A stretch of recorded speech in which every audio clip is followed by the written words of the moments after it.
All right, base is dropped, and it's one of those mornings. You sit there and you're thinking, okay, everything's going to be great, fine, early. Kind of, sort of, maybe. So, John, hear you there, and Maddie Cruz on the ones and twos. And thanks for hanging out with us this morning when it comes to everything here on SDH. And here's where we are this morning. Well, first and foremost, as you see, I am in a hotel room in Little Rock, Arkansas. So I'm in a hotel room, and traditionally, one of those things happens.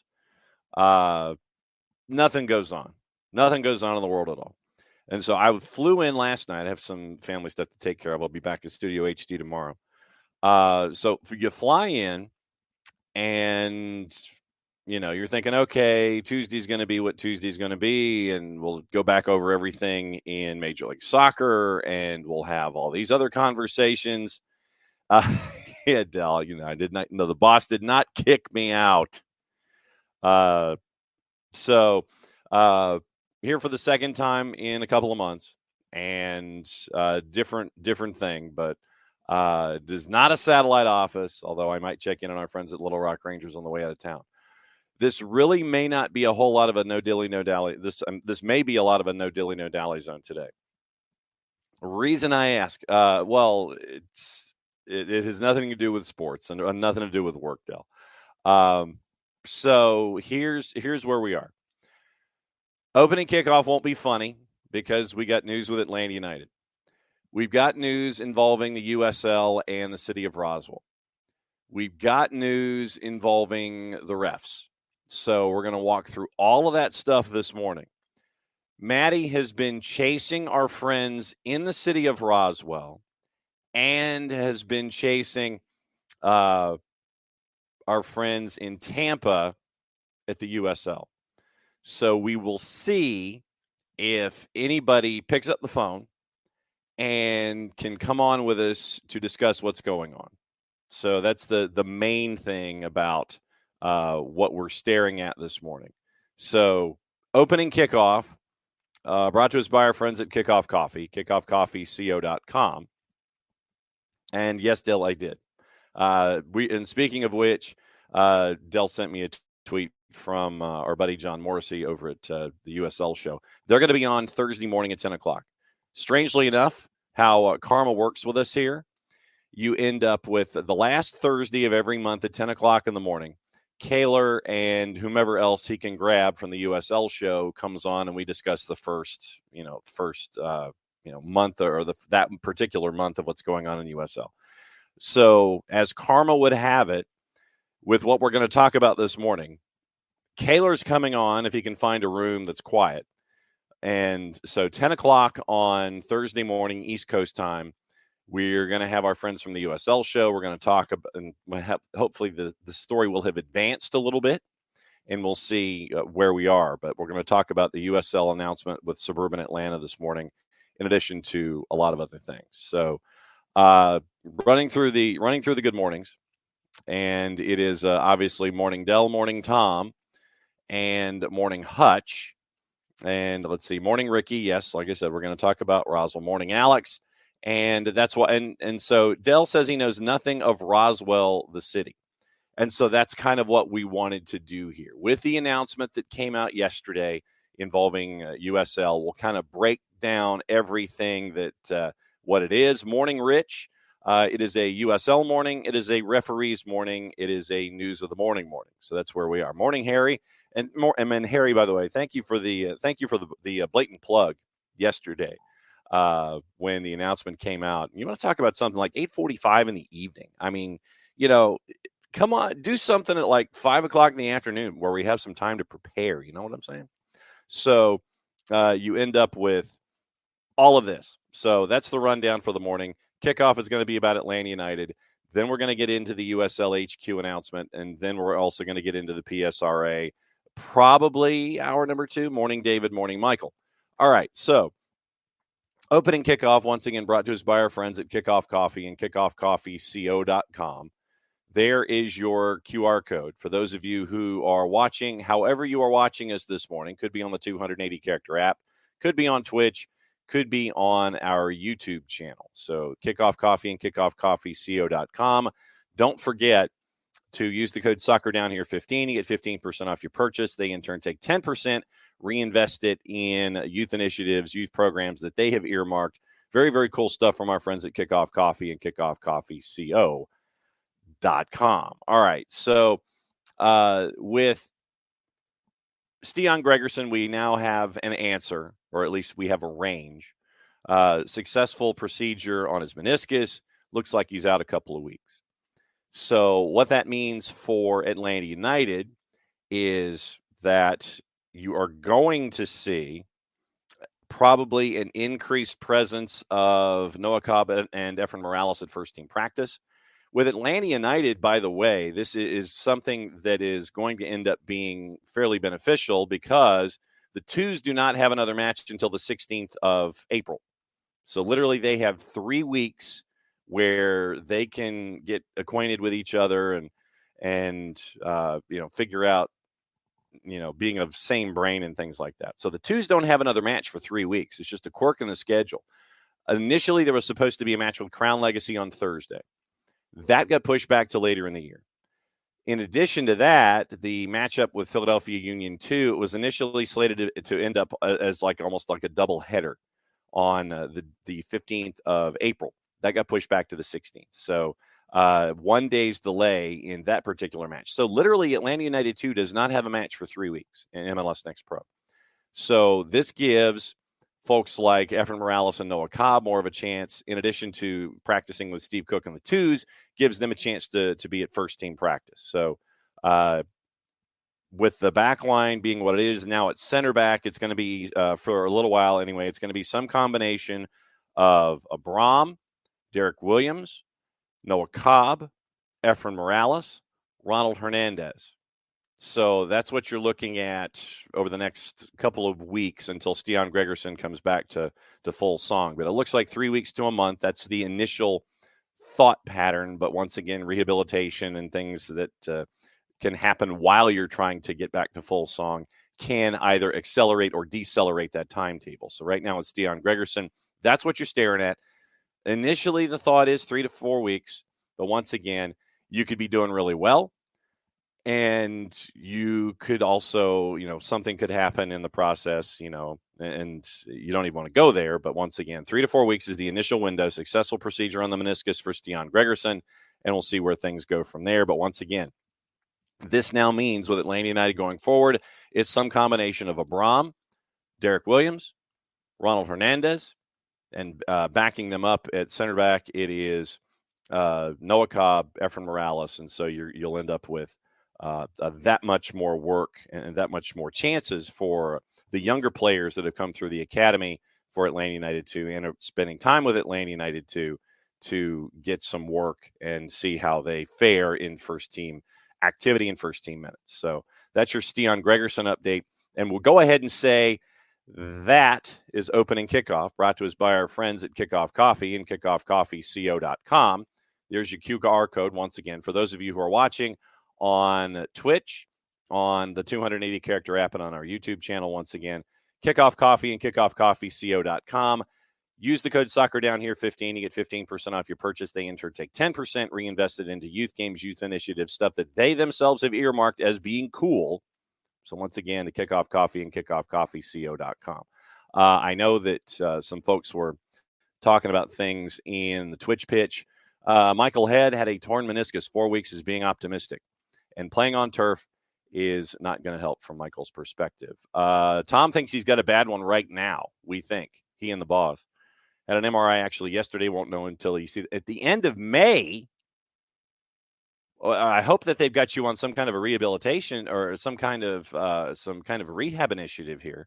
Because if you had an MRA yesterday and they're not going to see you till the end of May, maybe you'll be better by the time you go back to see them at the end of May.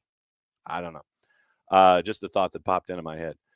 Dell reminds us about what happened yesterday in our discussions with Bart Keeler and the fans and everything that's we talked about when it came to the fans at Jerry World yesterday. And Dell says that he saw a picture of a USA fan had to get 5 staples after his first USA-Mexico game, got hit with a battery or a bottle or something. Yeah, like I said, we talked about that yesterday when it comes to the fandom that is there in this particular matchup. So sadly, I can't say I'm surprised. All right, topic number 1, because of where our show is based. 8:45 last night, the USL and the city of Roswell announced an initiative and a letter of intent to kick the tires on what's going on in USL and perhaps USL Championship, USLS, and a live, work, play environment. Maddie Cruz is hopped in. Maddie, what's on your mind? I mean, you were talking about a USL team literally in my own backyard. I mean, I have to say something. All right, say something. It came out last night, and I literally was so excited. I was watching The Bachelor. I was in the middle of the season finale of The Bachelor. So I was watching The Bachelor, and this came on. And this came out, and I was very excited. It was a lot of fun. I think it's great. I like that it's going to be in that downtown area. I used to live in Roswell for a little bit in my younger years. In my younger years, when I walked uphill both ways in the snow to school, yeah. Literally. Which I remember that. Holy crap. That was a crazy time. Me and my dad had to park our car at Kroger and walk 2 miles to our house because of that. In our day. Okay, so, yes. So, all right, so let's walk people through this. Yeah. Last night at 8:45, and for those that are looking for additional information from either party, you're not going to get it because both the city of Roswell and the USL cut and pasted the same document to each other's website. So you're not going to get any additional oomph out of one side or the other. So we'll go with the USL side of things. And Maddie, what I also want to do is, in addition to kicking the tires on this particular relationship, I want to let everybody know who is a fan and a follower of USL. I want to give them a breakdown of the geography of the city of Roswell, what it means in the grand scope of the city of Atlanta. And legitimately last night when this came out, since I was at the airport and had nothing better to do other than to buy a tube of toothpaste for $6 from a local kiosk, good work by the pharmacy folks who are in red letters to put in kiosks where you can get, things that you forgot on your trip. I dropped like $2,100 on a little tube of toothpaste at the airport. So good piece of business by them. Sidebar. All right. What I want to do is I want to go through the release. I want to break everything down here. And what I also want to do is I want to explain to those out of market what the city of Roswell is, where it is, where you could do something like this, that kind of stuff. And then we'll have our comparison studies for what the city of Roswell and everyone is looking at. And I know that you've been chasing folks both in Tampa and at the city of Roswell. And we've got an hour and 40 minutes. An hour and 45. So if anybody can, from either side wants to parachute in, we've got the space to do it today. So here's how it was presented last night by both the city of Roswell and the USL. They've entered into an agreement to explore the possibility. So out of the blocks, this is kicking the tires on something. This is not an announcement of, hey, we're doing this. We're kicking the tires on this. We've gone to the car lot. We're interested in perhaps purchasing a new car. We're kicking the tires. That's where we are. To develop, and this is how it was phrased by the USL, a historic women's soccer stadium anchored entertainment district and make Roswell home to a USL Super League professional women's team and a USL Championship professional men's team. Reminder, once again, Kaylor Hodges' USL show Thursday morning at 10 Eastern to discuss this and everything else. City Council meeting yesterday, last night, unanimously approved a letter of intent between the city of Roswell and the USL that stipulates an exclusive 9-month negotiating period through Christmas Eve with the option to extend negotiations if needed. That's paragraph 1. If an agreement is reached, the stadium will be home to a professional women's soccer team in the D1 sanctioned USL Super League and a USL Championship professional men's team. This is before we get into the quotes. Now, let's break down for those that are out of the market where the city of Roswell is and what it has going on at present. And Maddie, since you lived there, back me up on this. And if I've screwed anything up, obviously, let me know. For those out of market, the city of Roswell is a northern suburb of the city of Atlanta. For those that might have visited the city of Atlanta in the past, we have the Perimeter Freeway, I-285, the Perimeter Freeway, and you have elements inside the perimeter and outside the perimeter. Roswell has been a long-standing northern suburb of the city of Atlanta up Georgia 400. That's the road that goes, like if you're looking at a map of the city of Atlanta, you have Interstate 285, and then you have this northern freeway that extends literally up at 12 o'clock. If you're staring at it from a clock perspective, it goes right up to 12 o'clock. And then after 5 or 6 miles outside the city of, outside the Interstate 285, that is where the city of Roswell is. And you'll hear mentions of roads and things like that, but it's about 5 to 6 miles outside the interstate that surrounds the city of Atlanta, Interstate 285. It has been a long-standing suburb. It has had a lot of growth recently. It is not the only one that has had a lot of growth recently, but right now it is the city of Roswell that is attached to this. What else do folks need to know, Maddie, about the city of Roswell proper when it comes to this idea of a franchise or a facility that could house possibly 1, if not 2 franchises, if both parties agree that this is something they want to do? Well, first of all, I actually, when it was announced it was Roswell, I at first was a little shocked because I was like, Roswell, that's so interesting. But thinking about it and thinking about just like where Roswell is and looking at the map and looking what's around it, it makes a lot of sense. Because, you already have Atlanta United in MLS. You already have that in Atlanta. Mm-hmm. And, Roswell's very close to Marietta as well. Like it's kind of a good distance from a lot of different places. Like it's very I drive up 400 and I drive through Roswell to get to Kennesaw every day when I go from Swanee to there. It's a good middle place and it's a very good area too. The downtown scene and everything. The one thing that I will say is how it's going to work is the roads. The roads might be the issue. Infrastructure is always a problem here in the city of Atlanta. Yeah, infrastructure might be an issue. 400 helps a lot because 400, they're expanding it right now. And probably by the time that these teams get introduced for the Champions League and the Super League, that would hopefully be almost completely done. But again, we know how construction and roads are here in Georgia. Yes, we do in the city of Atlanta. Absolutely. So, but I honestly, thinking about it, I was like, oh, this is actually a really good location. I really like it. I go to Roswell a lot too. I think it's a good location. I really like it. I'm interested to see what the name would be though. Like the Roswell Rangers, the Roswell. I've heard, folks venture river rats because of the Chattahoochee River. Stop. Okay, that's kind of funny. And Rich dropping in from Philly. Yes, Roswell, where the aliens are. Yes, or the AT-aliens, depending on if you live in the suburbs or inside the perimeter. Very, very true. But I really like it. I really like the location. Roswell is, I loved living in Roswell. I lived there until I was in, sixth grade. Sixth grade is when we moved here to Swanee. She mentioned 6th grade, by the way. Yeah. Yeah, I know. I'm sorry, y'all. But literally middle school, I was there, and I liked it. I liked it a lot, and I like the location. I think it's going to be really cool. I think what they'll do with it, and Michael brings up a good point too, which is a point. It's the infrastructure is no MARTA. That is going to be an issue, especially if you're going to have a stadium that goes into it, which is why I think obviously there's this negotiation period. It's not set in stone yet. They need to figure out how it's going to work, where it's going to go, because you can't put a stadium in the middle of downtown Roswell. That place is already too compact and anything else like that.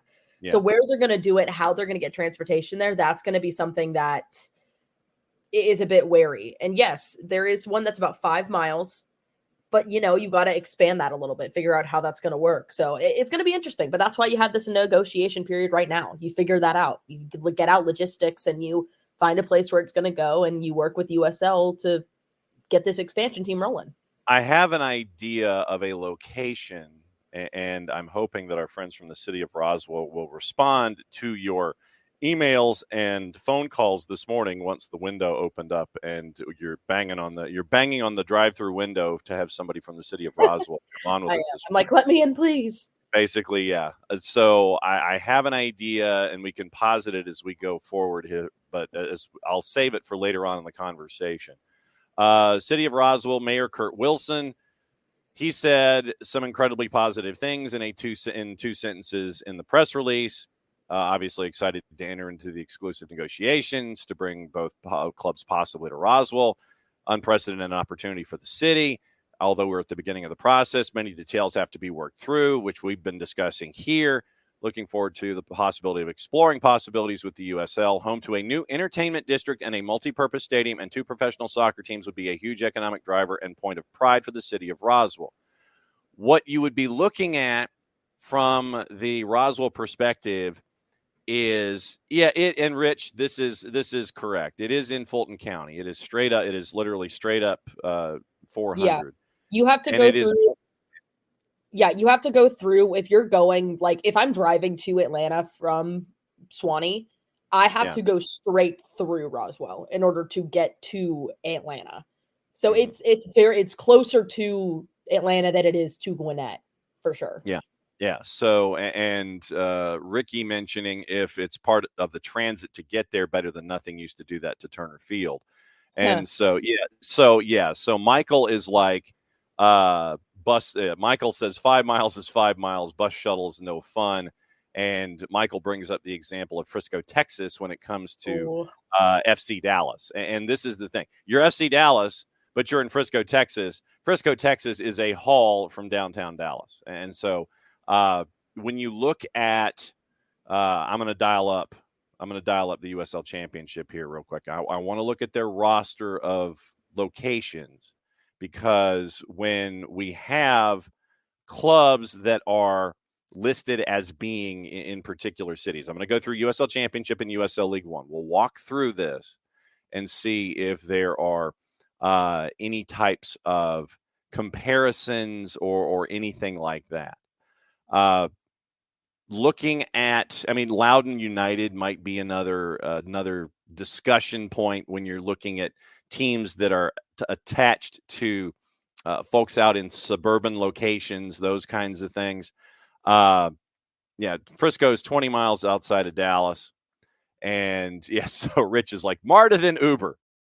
The Uber drivers, and that would be also something that you're going to have to be paying attention to when it comes to this whole process about, okay, this could be doing well for the taxi services. This could be doing well for Uber drivers. Do you raise the idea of, an increased tax base? Do you add a couple of mills here and there to all of the transportation outlets as a revenue driver to add to what you would be trying to get in this district that we're staring at?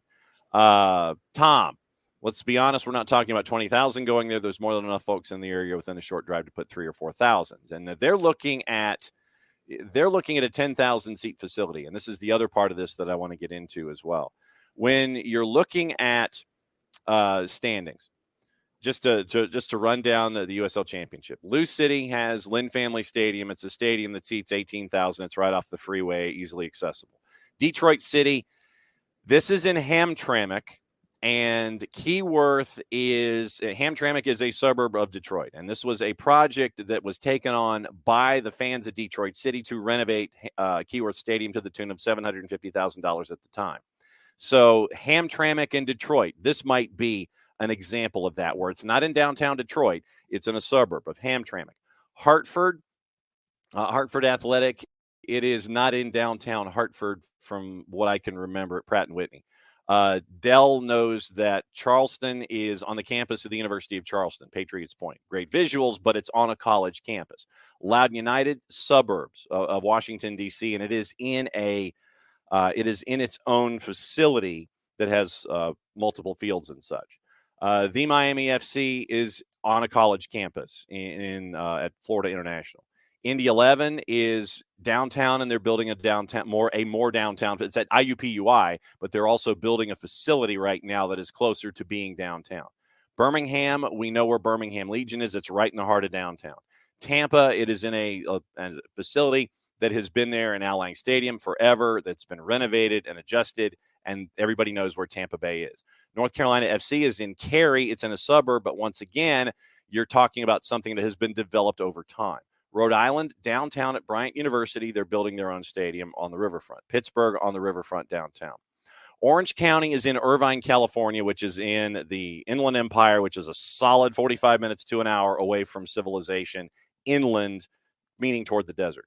Sacramento is its own facility. They've been there. They know where folks are going. San Antonio, Toyota, it is where it is. It is a known facility. It is not in downtown, but it is a known facility. Monterey Bay, it's on a college campus. Oakland Roots, it is being developed in the Oakland Coliseum area. They play in a stadium in Oakland, but they are gravitating toward next season playing at the Oakland Coliseum, which I think is a fantastic PR move. New Mexico United, minor league ballpark. Tulsa is in a facility that is attached to the Tulsa School District. Memphis 901, downtown minor league ballpark. Phoenix Rising is its own facility that they have been building over time. It is not in downtown Phoenix, but it is at the corner of 38th and Washington. They're building their own place. Vegas, minor league baseball facility. El Paso, minor league baseball facility. Colorado Springs, downtown Colorado Springs, nice facility, Widener Field, great idea. And Colorado Springs, as we walk this through, might be a decent example of what you're trying to do in a situation like this. You're building a stadium and a part of a live-work play environment in downtown Colorado Springs, and so I might try and see how much Widener Field houses when it comes to these games. I think it's a little less than 10,000. I think it might be 6 or 8, but we'll look at that when we see what Widener Field is. But those are your comparisons right now in USL Championship. Yeah, they do play at Dillon Stadium, Trinity Health. Tom, you are correct. It is in Hartford. I don't know specifically where it's next to. Downtown Hartford. That's what I was getting at. I will say, Ricky brings up a good point. I saw this, and I was doing some quick little research as I was looking at the new Super League for USL. Not necessarily. It does not kill a NWSL team in Atlanta, because NWSL has the Caroline Courage, and they also have the Pride.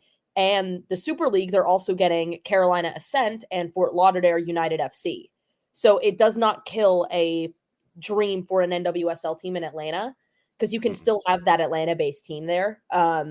It doesn't kill it. I don't know how that would work logistically, because it's also two separate leagues. Like I don't think they don't really plan that out. They're kind of like, they do in an essence, like they definitely are like, oh, well, this person's doing that. So if anything, Ricky, this might speed up the timeline to get an NWSL team here in Atlanta. If this comes through back in like Christmas, and we're having the same conversation again, and this is coming to fruition, that they might want to hop on this real fast, because they might be like, oh, well, they're already going to have a women's team here in Georgia.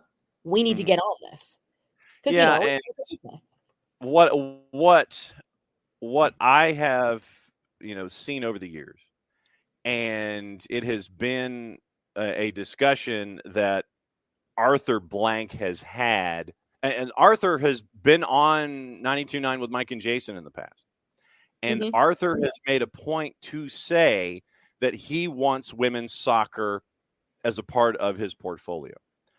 And the other question in all of this is, if the LOI, now that this LOI is out there, now that the USL is kicking the tires with the city of Roswell, now that Roswell is looking at this facility, does this accelerate the timetable for Arthur Blank to bring the NWSL in under the the Atlanta United umbrella? And I would think so. That's the question. That is one question here. Another question is the coexistence of all of these different things. We have always been here on the show an idea that rising tide lifts all boats. And the notion here is that there can be ways that can be found for two future participles in one sentence to make all of this coexist.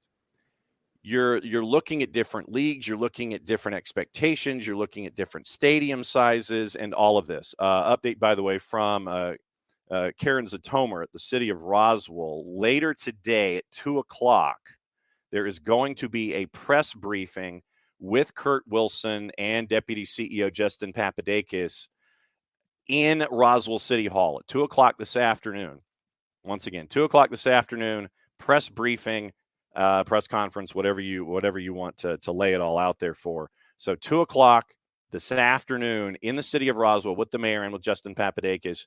That's part of all of this that we're talking about here this morning. But once again, dialing it back, this does not kill NWSL to Atlanta. I don't think it does at all. I think, once again, what it does is it lines up the idea of, okay, if Roswell is attached to USLS, possibly even USLW down the line and USL Championship, then you're looking at a specific economic idea where Atlanta United and Arthur Blank, they're looking at NWSL, and they would be going down that road. And it's two separate avenues that we're looking at here, and the coexistence of each.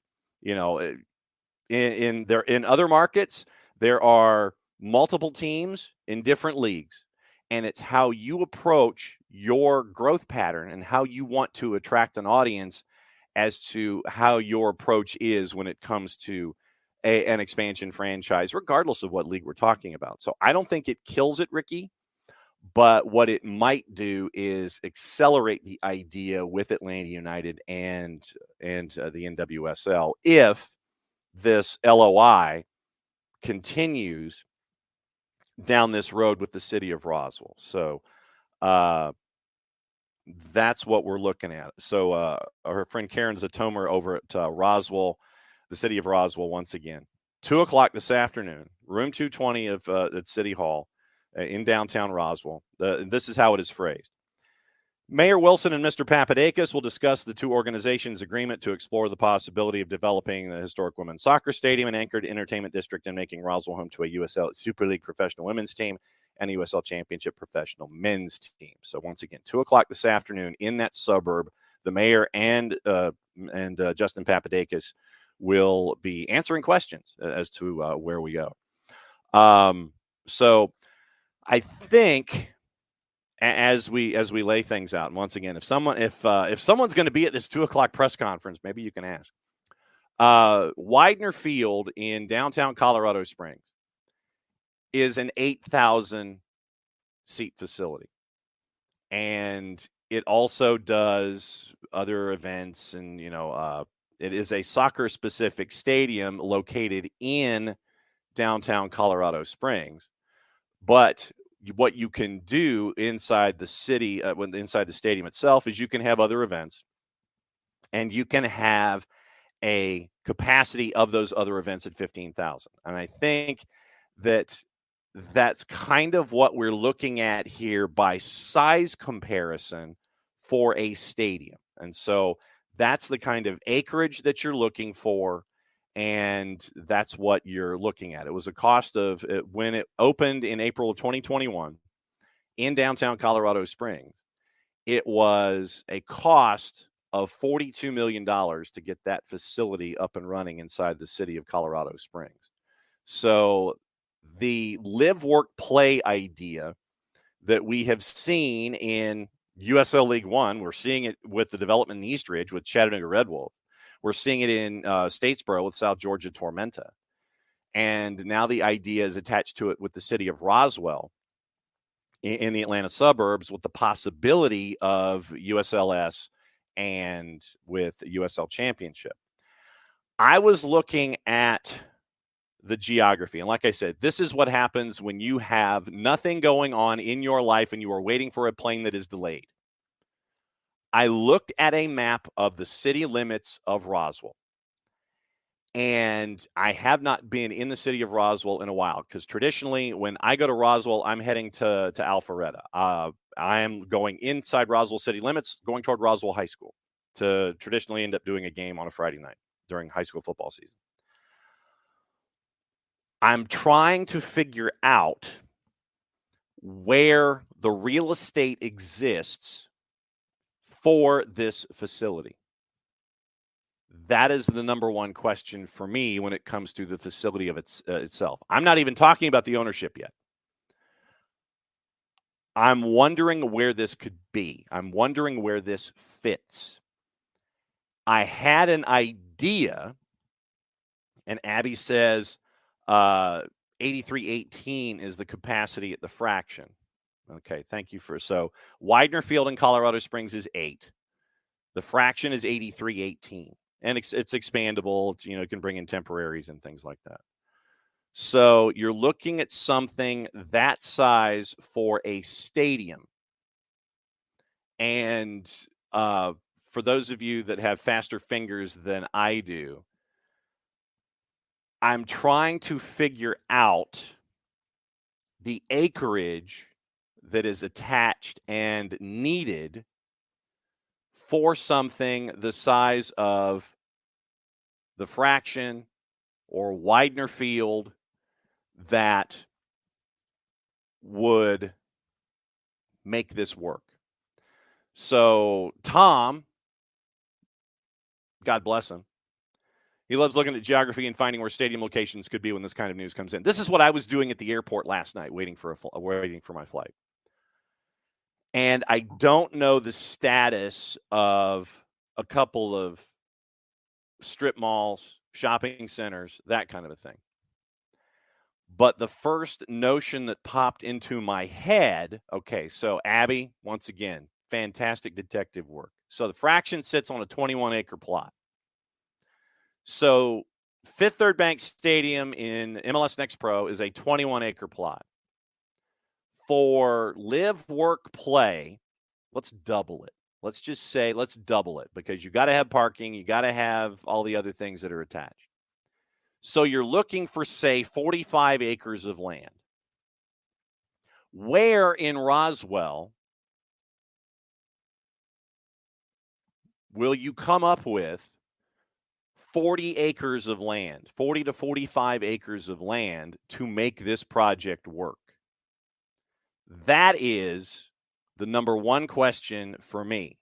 Inside the city limits of a suburb, thank you, Alex, exotic retailers, thank you. So where in Roswell could you tap exotic retailers on the shoulder and go, we'd like your space? And this is the other thing. And Rich, this is the other element. So do you find a situation where you have exotic retail space that is vacant, that is slow in usage, that is not 100% capacity? That would be one of my first questions. I have an idea as to where it could be in just literally doing what Tom Cato is doing probably right now, trying to look inside the city limits of Roswell and figure out where something like this could be. Could it be, as Rich says, maybe not in Roswell proper? Could it be, in attached Roswellness? That could very well be. So we'll see where it can go. Like I said, I have an idea, and it would be about exotic retail space that is inside the city of Roswell and converting that to your live, work, play stadium to do kind of a thing. Kefsey in another suburb of the city of Atlanta. WPSL in May in Decatur FC, and we're kind of keeping an eye on them too. We'll see if the Decatur High School accessible stadium gets traffic. And as someone who lives within shouting distance of that particular venue, with all of the road work that is currently going on inside downtown Decatur, please, gentlemen, if you're going to construct, do so in overnight hours when it's cooler, when there's not as much traffic on the roads, which of course means that it will be done between 9 and 5, and 3 lanes will be trimmed to 1.5, and you'll have traffic there. So, okay, now Abby has now this is why I love you guys. This is why I love doing the show and having these kinds of deep dives, because of all of the detective work that we end up doing here as a part of this process. Abby has found 39.7 acres of improved agricultural land for sale in Milton, Georgia. Would the city of Roswell work with the city of Milton for that 39.7 acres? You're talking about dueling cities here. Would Milton sit there and go, no, would they stomp their feet and go, no, this is ours? That would be a part of that process. So that, for me, Milton would, I think, knowing Milton and Roswell, I don't know. Milton is a newly developed, a newly incorporated suburb of the city. So, and I believe Tom is in the process of seeing exotic retail space within the city limits of Roswell. That would be my first question. Are you looking at space, 39.7 acres or more, inside your city limits or in adjacent city space? Where could this thing be? Problem being, though, since Abby mentioned a neighboring incorporated city, I would think that neighboring incorporated city would want to hang on to that 40 acres as opposed to saying, hey, Roswell, what's this worth to you? And, expanding it to say, this is Roswell's USL club in the city of Milton. I don't think that would go over well with the city of Milton. So that to me is part of this. I think it has to be, if Roswell is going to have something attached to this, then that to me means that that's what you're staring at. It's going to have to be inside the city limits of Roswell proper. That's what you're staring at, I think, with this particular piece of property. And Maddie, I just shared with you Karen Zatomer's email. So we'll see if anybody wants to come on the show before the 2:00 press conference. So we'll see what we're staring at. And like I said, Tom is doing the digging. Tom is looking at exotic retailer space. And Hutch, it might be dueling cities. It might be dueling cities. So that's why I would think that it would have to be something attached to Roswell proper, as opposed to another incorporated city that we're staring at here. Michael, games in Decatur, Marta's your friend. City of Decatur's in a process of putting all 4 lane roads on a road diet. And that's what just drives me crazy. It really does. Rich, don't think the team is for the city of Atlanta. It is for Roswell and areas around it. Correct. This is, and that's why I wanted to go down the USL championship roster and see where things are with other clubs. And so that's why Colorado Springs came to mind. That's why Detroit City came to mind. That's why Loudoun came to mind. It is out of the area, out of the downtown area, out of the attached easy access points to downtown, but still is a part of something in USL championship. But in USL, once again, we see these live, work, play opportunities. We're seeing them in League One more often than not. Lexington is another example of this, where their stadium is all a part of this. Ricky is correct. The suburbs are the audience here for the USL as they investigate what they want to do as a part of this process. And Abby, this absolutely could be true. It could be a golf course that's going out of business. But then once again, it is access to that particular set of acreage. Because if it's on a 2-lane road, then you're talking infrastructure that has to be invested by the city of Roswell to get to something like that. That's why I think that the property in and of itself, as we workshop this, is into the idea of it's got to have access points.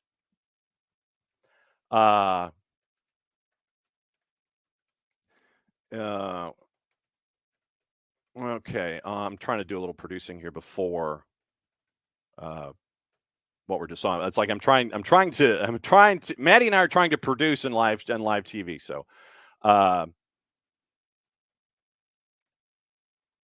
So pardon the dead air. Okay, so that's why I think as we workshop this, and Hutch says great and vibrant area for soccer, played in rec leagues there for years. Rich, if you're going from Atlanta to Roswell, you're doing because of those reasons to hate Major League Soccer, or you just don't want to make the drive to downtown. And like I said, that's why when you look at USL Championship, you stare at Detroit City, you stare at Colorado Springs as a facility, and you look at Lexington in League One. Lexington is that combination of not in downtown, live, work, play, proposed, multi-field facility, those kinds of things. So that's what we're looking at here in this particular instance with the city of Roswell. Mayor said, great things. Justin Papadakis, the USL Deputy CEO and Chief Real Estate Officer, which I find is an interesting title, having grown up there right in Horseshoe Bend. So Justin's a local. And anybody who knows the Papadakis name when it's attached to the first generations of the Atlanta soccer scene. Justin admits he can unequivocally attest the city of Roswell has all the ingredients to become the preeminent USL club, multi-purpose stadium, and entertainment district, all driven by the world-class professional women's team. LOI approved March 25 as a commitment to exclusive negotiations. A site for the entertainment district multi-use stadium has not been selected. Finding a suitable location, part of the negotiation process. Stadium will seat at least 10,000, and the USL would serve as both the anchor tenant and have the right of first refusal to serve as the stadium operator manager. So, Hutch loves the idea of repurposing zombie mall locations into sports venues. And I think that is where my initial thoughts are leaning. Knowing the landscape, knowing accessibility, knowing infrastructure, knowing the road situation. You try to stay away from something that's 2 lanes, which means that you've got to be close to a freeway, which to me means and zoning laws. And unless you can get all that stuff fast-tracked and you can work your way around the edges. So I have an idea, and I think that it does have to do with exotic retail space. As Alex, and I'm going to hang on to that, by the way. I'm going to hang on to that since we can't call it strip malls anymore. It has to do with exotic retail space. That, to me, is where you're looking to repurpose, because we all know what you're staring at here. Exotic retail space, like I said, I'm just going to use Alex's term until further notice. Exotic retail space is not at 100% capacity. And I would think that if you are a city government that can perhaps renovate exotic retail space and lean it into the idea of entertainment venues, live, work, play, and all that.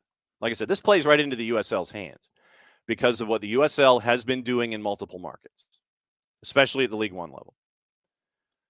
Going into a busy suburb of a top 10 media market to do your own thing, and that's the key. Multiple leagues can coexist in in the same city. They can do this. You focus on your business, they focus on their business, you prop each other up, you're okay. That is the other element in this. Rich, depends on how big women's soccer is and who the names are on the roster. That is what that's what you're looking at there. So And that's another element in this. And I think that in the northern suburbs, as you're catering to this in this top 10 media market, I think that once again, it comes down to the economics of the deal. What would it be to get into, if you're a family of 4 and you want to make the drive down and see the names of what's going on in USLS or USL Championship, if that's what your economics can give you, then you're going to gravitate in one direction. Then the idea, once you're there, is to make sure that they're in the door once, and then you sit there and you try to bring them in for more than one time. Then from there, you bring them back. You continue to bring them in the door. How do you do that? Or if you are Atlanta United and you want to pair up with the NWSL, then how do you do that? You do what Bay FC is doing. You do what San Diego is doing. You do what the LA teams are doing. And you want to talk about a growth league right now? The NWSL with the teams that are on the market in the process of being sold right now. Angel City is now on the market, and you're looking at a 9-figure price tag. So what you've basically done is, with your expansion fee and such, you've probably doubled your investment if somebody meets your price point. But you've seen in the NWSL coming into this season, we probably should have Jen Hildreth on to discuss this at some point. Thank you for reminding me. But I think that what you're looking at in this particular situation is catering to a particular idea. You're catering to a particular idea. Emilio's reminding us about San Diego. And then the idea about 2 separate groups pushing for an NHL team. One that wants to repurpose them all, that it is not exotic retail space, but it is leaning in that direction. And I legitimately thought that would be the one place to do it. Once again, north of the city, and you are, you're catering to, I thought it would be North Point Mall. I legitimately did. So idea number 2, the repurposing of retail space, would be where I would have had the arena, unlike what we're seeing with the vision of what's going on in the northern suburbs up that same freeway that we're talking about today, involving Roswell and USL Championship. And, well, I mean, Ricky, it depends. Only one of them are going to win. Competition is good. Yes, competition is good.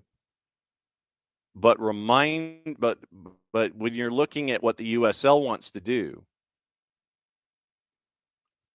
then I think you can sit there and say, okay, what is winning? If you have a live, work, play environment that is this multifaceted space, and you have people living there, and you draw all kinds of different sets of economics toward it, the city of Roswell, if this comes to pass, would be winning. So winning takes on different definitions. Sometimes it's economic, and sometimes it's economic in different ideas. So Harry lets us know. Widener built on 19.2 acres, no parking, because there are 5,000 parking slots around the area. So you're looking at that for Widener.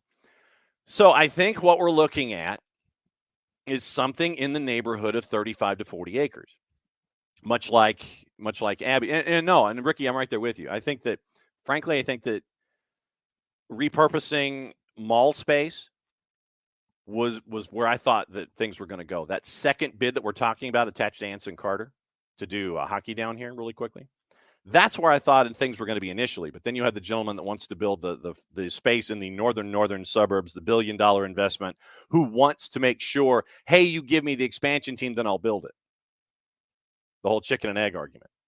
So the first guy, the loudest guy, who wants to build the big live, work, play thing, the 18,000 seat facility in the northern suburbs up this freeway that we're talking about today, He's give me the franchise first, then I'll build it. The second group, the Anson Carter group that is attached to the ECHL franchise currently in town, wants to repurpose mall space. I thought that repurposing North Point would have been the initial play. So that's where we are. North Point as a mall, Alex, yeah, it's pretty dead. So that's what we're staring at here. Like I said, Maddie is trying to effort somebody from the city of Roswell to hop on before the 2:00 press conference today, whether it is Kurt Wilson, the mayor, if it's Justin Papadakis from the USL, who we've had. Wow, it's been a while since we've caught up with Justin, but to get the USL perspective and just kind of get the lay of the land here, that's what we're looking at. But something to keep an eye on when it comes to franchises that have to be approved by the U.S. Soccer Federation. What you have to do in this particular time frame, hang on just a second, because there are parameters that you have to adhere to when you want to jump into U.S. Soccer Federation sanctioned leagues. Market stadia and fields, and I'm reading directly from the USSF guidelines. And if we get somebody, if somebody from the USL, like if Justin wants to come on, this would be one of the things that we need to talk about here. Market stadia and fields, Division I Women's Outdoor League. This is in the outdoor league parameters. In the first year, U.S.-based teams must be located in at least 2 different time zones. By year 6, U.S.-based teams must be located in at least 3. Required because of the majority of the large population centers located in the time zones. 75% of the league's teams must play in metropolitan markets of at least 750,000. So Roswell could, sit there and say, well, we are adjacent to a town of 10 million. All league stadium must have a minimum seating capacity of 5,000. That would be doubled when you walk in the door. Not later than 120 days prior to the start of each season, each team shall have a lease for at least one full season with its home stadium. That's taken care of in the idea of we own the building. It's our barn. We're here. It's ours. You don't have to worry about that. Now, financial viability. This is key. And once again, this is the U.S. Soccer Federation. And this is online. You can dial this up yourself. Print it. Have it for ready reference. Financial viability. League must demonstrate an adequate financial viability to ensure continued operation on a season-by-season basis. This is U.S. Soccer Federation for the USLS and for any women's league for Division I status. Season-by-season basis, either in the form of a performance bond or similar instrument for each team in the amount of $100,000 or readily available league funds representing such amounts. Funds will be used to cover the cost of the team's operations, including, without limitation, player, staff, salaries, and wages, stadium lease commitments, and third-party vendor obligations, in addition to commitments by each team to the league. For a season, should that become necessary. Any team whose performance bond is used during the season will be required to replenish it at least 120 days prior to the next season. Now, this is the key section. See, this is in financial viability, section 2. This is statement 2. Each team ownership group must demonstrate the financial capacity to operate the team for 3 years. So you've got to come to the table in a situation like this and go, we need you for 3 years. As a part of the process of demonstrating financial capacity, each ownership group must provide detailed financial history, if applicable, and projections, including a detailed budget for the team to the federation in a form of for the team to the federation in a form satisfactory to the federation. I saw federation twice, and I was like, wait a second, I'm rereading the whole thing. In addition, each team must have, and its governing legal documents must designate one principal owner with a controlling interest who owns at least 35% of the team and has authority to bind the team. Such principal owner must have an individual net worth of at least $15 million U.S., exclusive of the value of his or her ownership in the league or team and his or her primary residence. The principal owner together with all other owners, must have a combined individual net worth of at least 25 million US dollars, exclusive of the value of ownership interests in the league or team and primary personal residences. Federation shall have the right to require an independent audit to establish that the team meets these net worth requirements. The cost of such audit shall be the responsibility of the team or league. Federation will take reasonable steps to protect from disclosure, limit access to financial information provided under this section. All of that blah blah in section C means this. 4, a national Division I women's outdoor league for the USLS. You've got to have a net worth of $25 million in the ownership group. And one individual, the principal owner, has to have net worth of $15 million. And you've got to come up with the paperwork to express that. So you're looking for a particular individual in this case. $25 million for the D1 Women's League to walk in the door. And that doesn't even talk about facility and stadia and all that kind of stuff. If it's responsibility of the city of Roswell or the principal owner is attached to it, that's another question. Once again, you sit there and you look at that and it's investigated. Now, Division II Men's Outdoor League. Once again, this is the U.S. Soccer Federation standards for ownership. Market stadia and fields. 75% of the teams must play in metropolitan markets of at least 750,000. USL Championships covered all that. So, financial viability section for USL Championship. League must demonstrate adequate financial viability. So the league is cool. Now, similar instruments, form of performance bond, 750 or readily available league funds representing such amounts. Maximum amount of such funds for any league shall be 15 million US, used to cover the costs of wages and everything that we talked about before. Each team ownership group, this is the same section applied to Division II soccer, according to the U.S. Soccer Federation. Demonstrate financial capacity to operate the team for 3 years. Wording is the same. 35% principal owner minimum. Such principal owner must have an individual net worth of at least 20 million US, exclusive of the value of his or her ownership in the league or team and his or her primary residence. Federation shall have the right to require an independent audit. So, principal owner, Division II men's, 20 million. Principal owner, Division I women's, 15. But the group has to be up to 25. What I don't know, and this would be a conversation for individuals that are closer to this than I.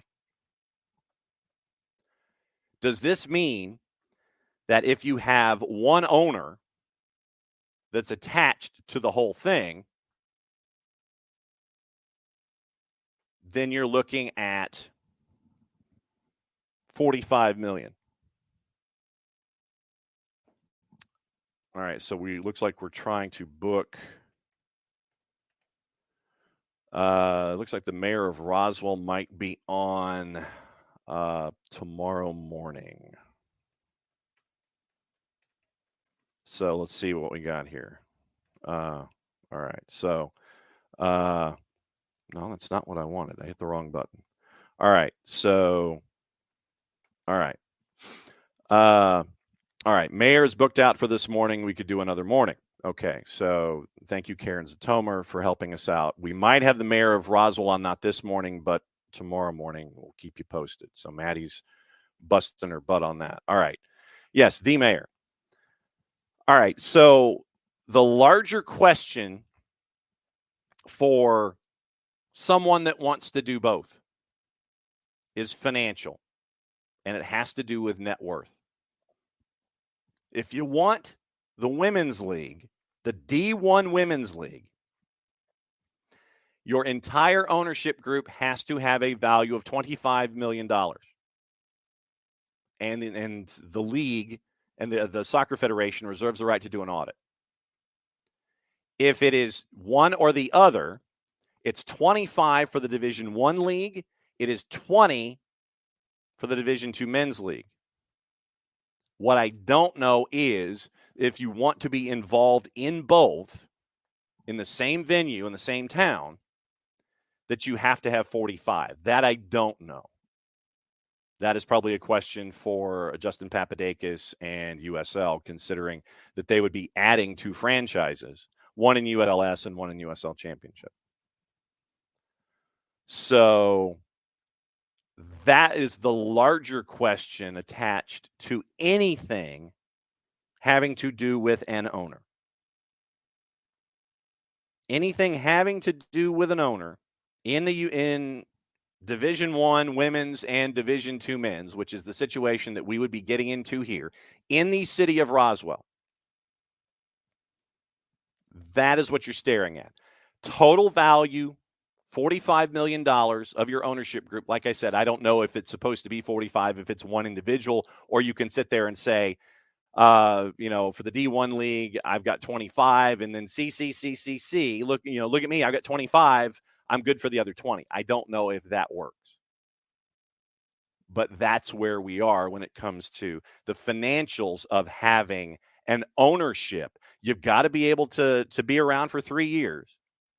And when you walk in the door to the U.S. Soccer Federation, you've got to sit there and say, okay, for the Division I Women's League, I'm worth $25 million. And here's my paperwork. If it's just that Division II Men's League, the USL Championship, hey, I'm worth 20, here you go. But like I said, I don't know if 25 and 20 equals 45 in the case of one owner in one building in USL, considering that this is what they're staring at for both of these entities. So that's the other element that's attached to this. You've got to have somebody who's worth at least A, 25, B, 20, or C, some combination of both. All right, so we've put out the feeler to Mayor Miller in Roswell. Hopefully we can have him on the show tomorrow. Once again, 2 o'clock this afternoon. He and Justin Papadakis are having a press conference in the city of Roswell about all this stuff. So we're tracking Kurt Wilson.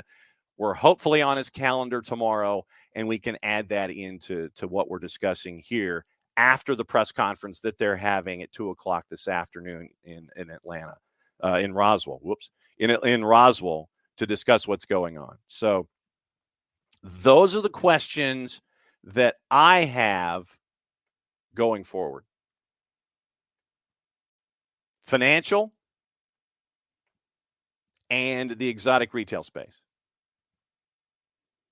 That's what we're looking at here. So as we workshop this before the 2 o'clock press conference, you've got to have something in the neighborhood of 30, 35, 40 acres. You've got to find 40 acres of land, just say.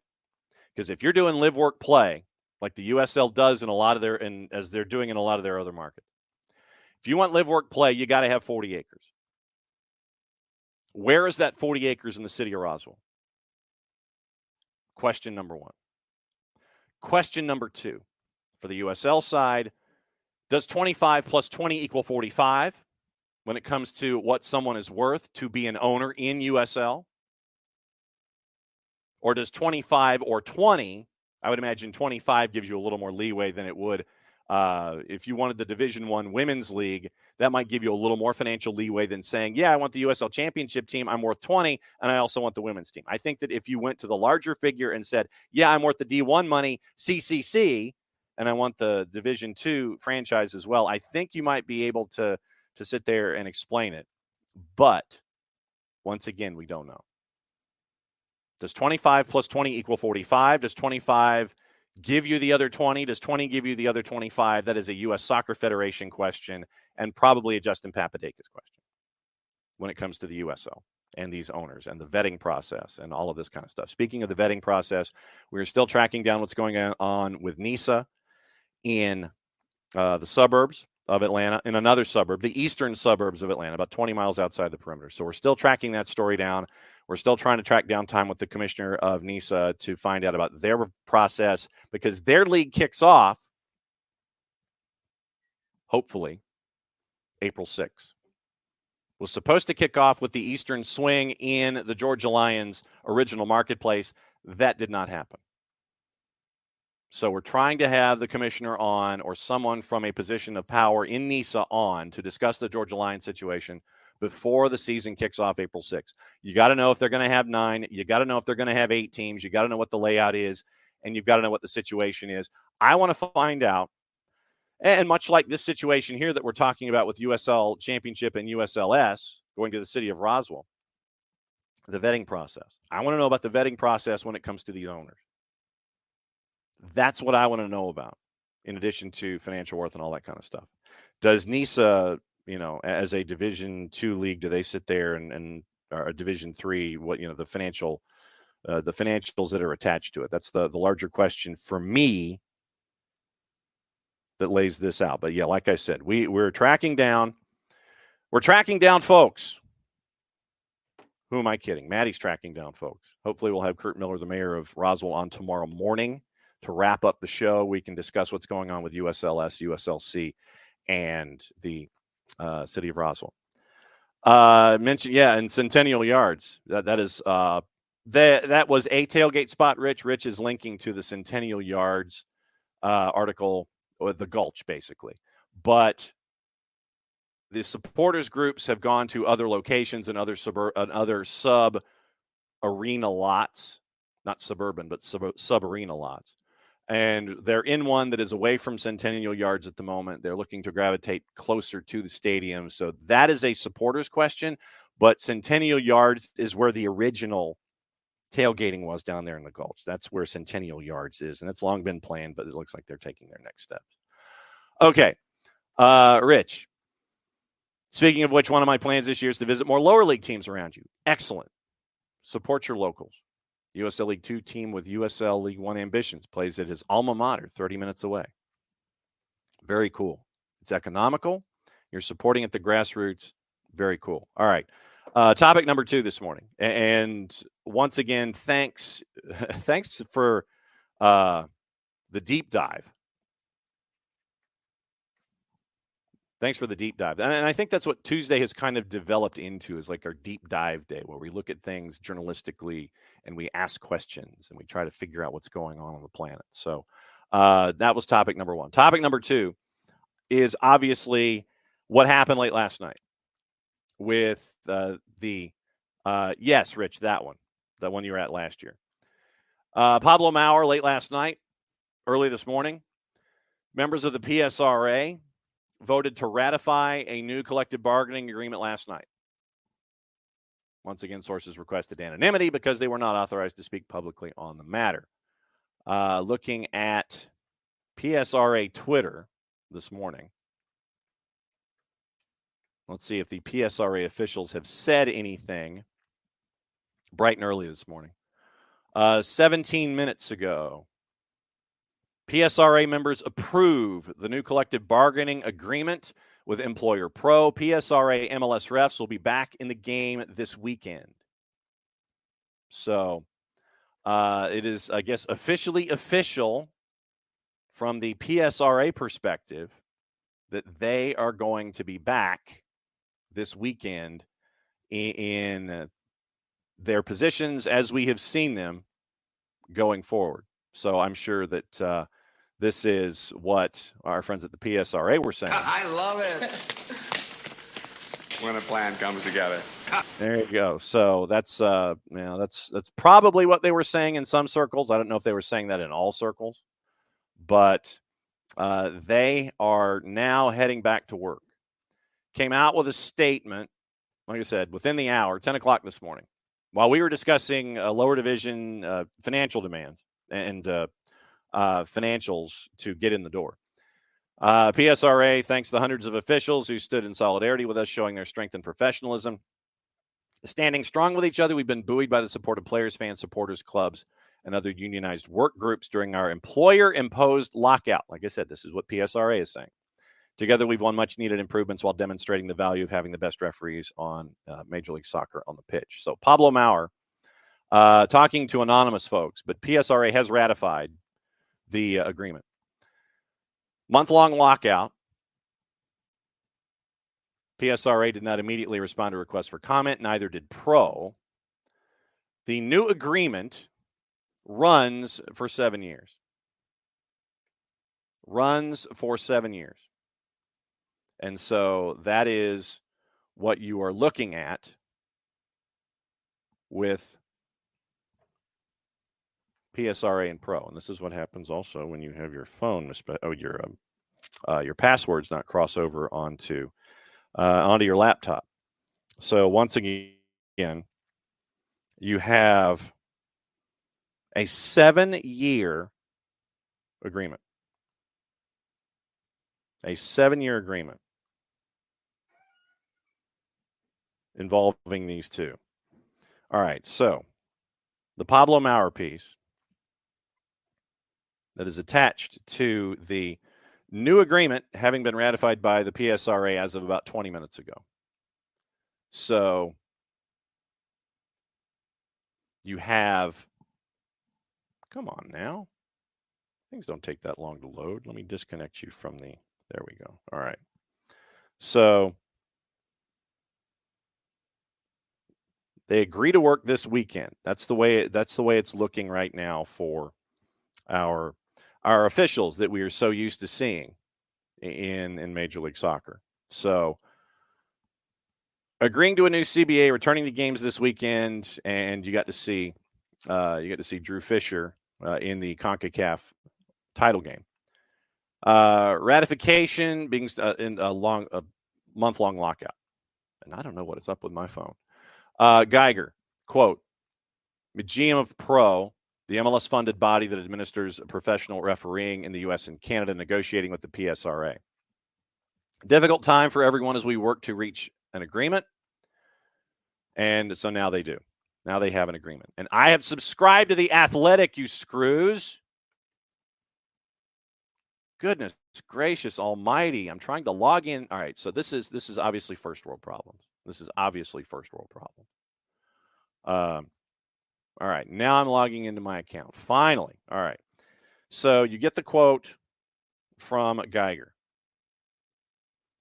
New agreement runs through 2030. Sizable raises for referees and ARs as well as VAR. Financial specifics laid out in a term sheet acquired by The Athletic. Authenticity verified by a source briefed on the contents of the new CSRA, the new CBA. Manikowski, the PSRA president, lead negotiator, came out with a statement. Together, we've won much-needed improvements while demonstrating the value of having the best referees in Major League Soccer on the pitch. Well, you really kind of haven't, but okay. What I would ask going forward in this is that we be just as vigilant as we have before the lockout / strike with the pro officials that we were beforehand. Be just as vigilant as we were going, as you were being critical of who we saw in the first month of the season, first 6 weeks, and continue to be just as critical and have that critical eye toward the individuals that were there from PSRA going forward. That's all I ask, is that we treat the replacement officials and the officials from PSRA on the same plane. That's all I ask. Base pay.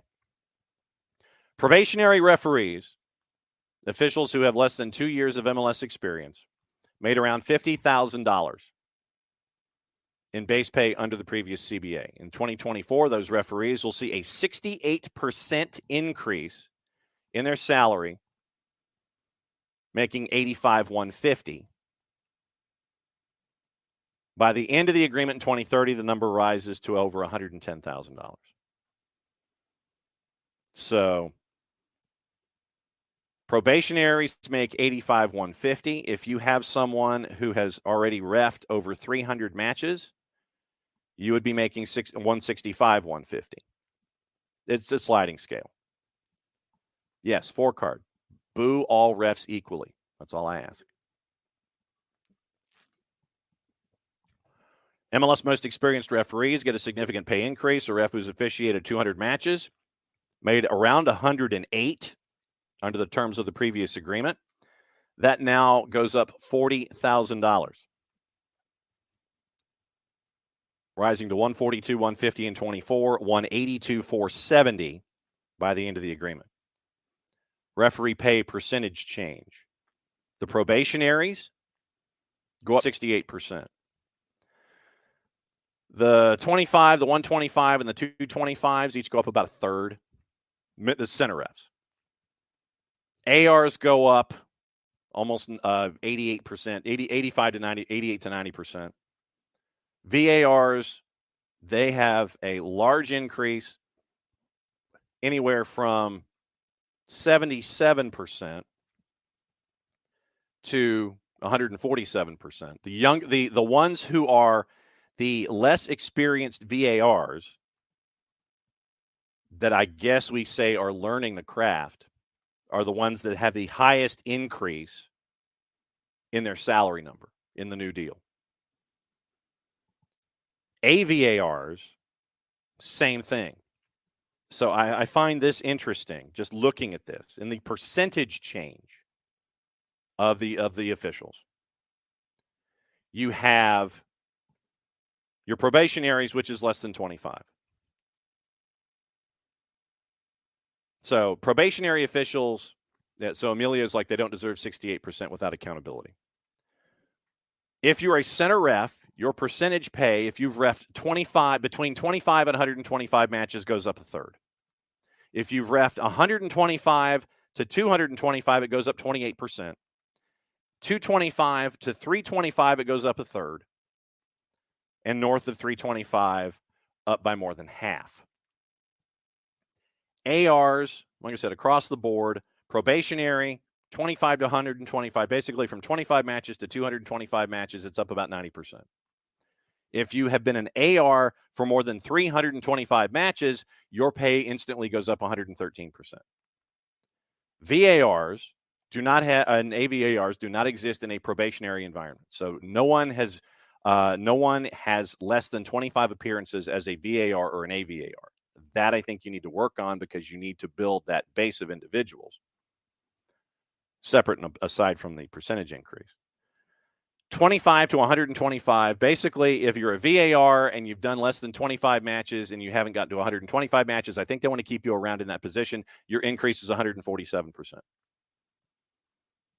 77% to the next wave, 106 to the next wave. And if you've been a VAR for 325 matches, your pay goes up 1 1/3.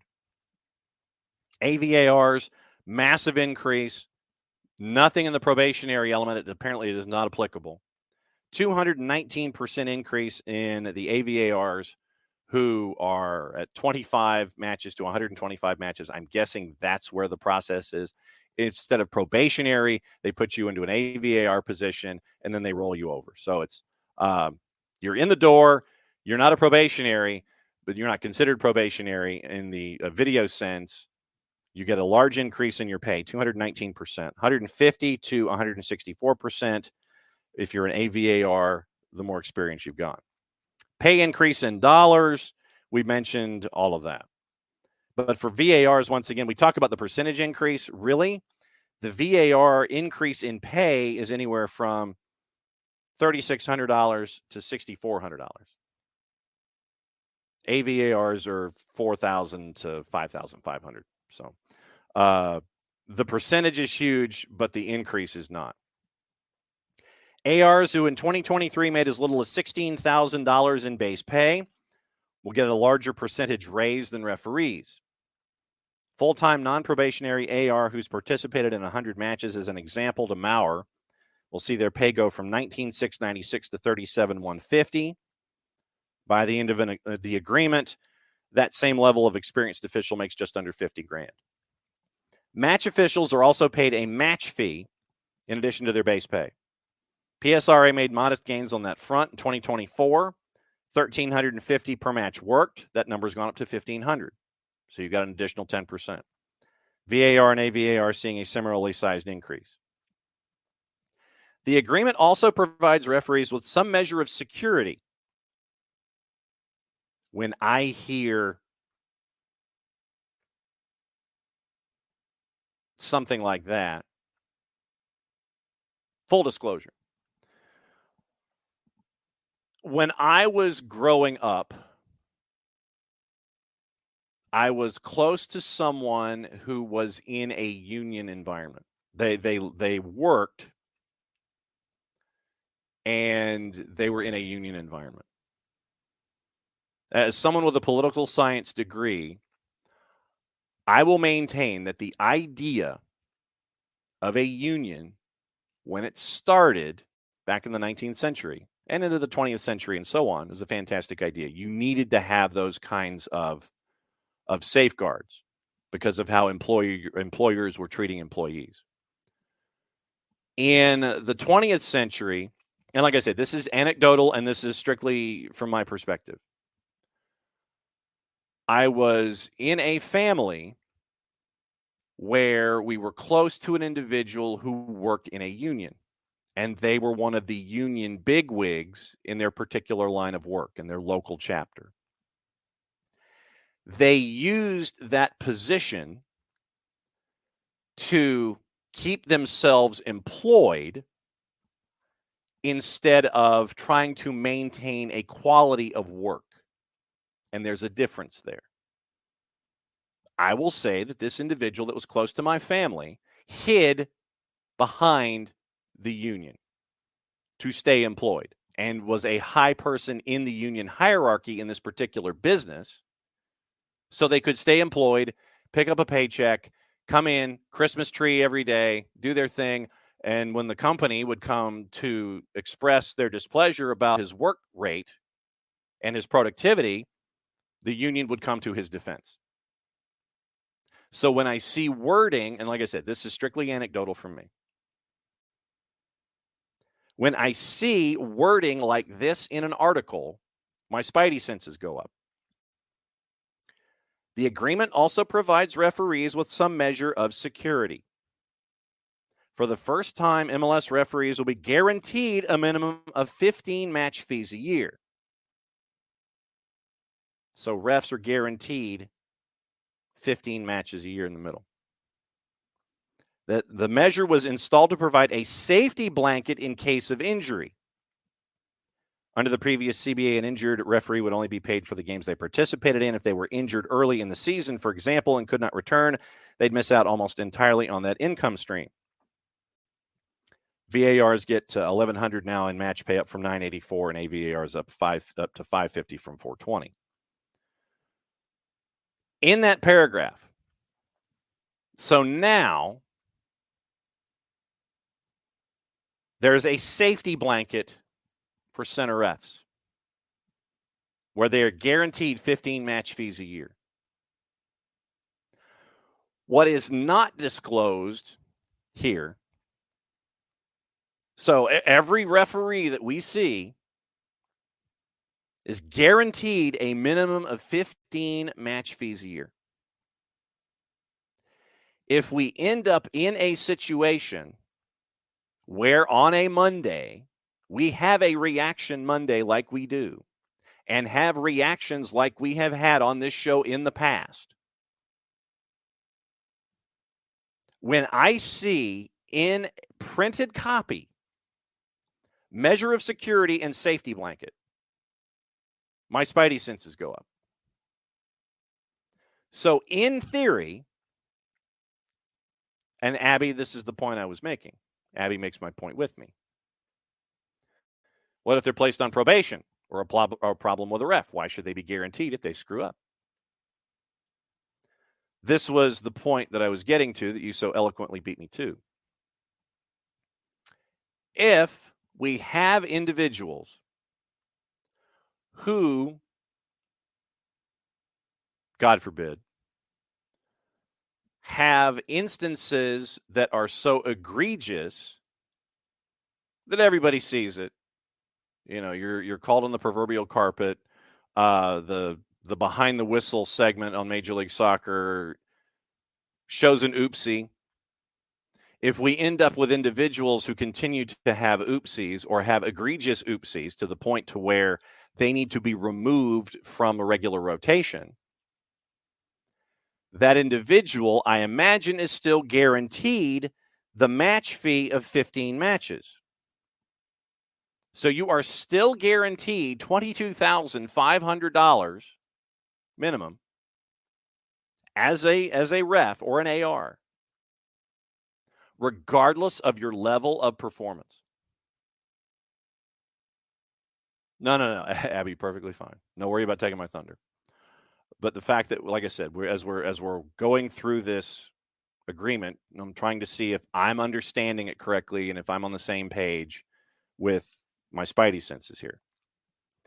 So apparently, reading the Pablo Maurer piece at The Athletic, if a ref or a VAR or an AR, if an AR or a referee is guaranteed 15 match fees a year, $22,500 before taxes, but they have an oopsie or an egregious element attached to a work performance,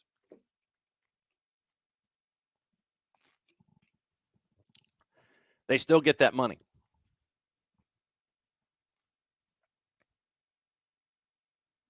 So Emilio dropping an Angel Hernandez reference. Angel Hernandez, Joe West, yes. Alex had no idea the Twitch pitch was so anti-worker with a laughing emoji. It's so much lower stakes than teachers, police, etc. Let the billionaires pay the refs. I see no issue with paying individuals, but I don't want to pay individuals for substandard results or output, however you want to phrase it. So, and we are getting into the discussion about employee and employer, but specifically with employee here.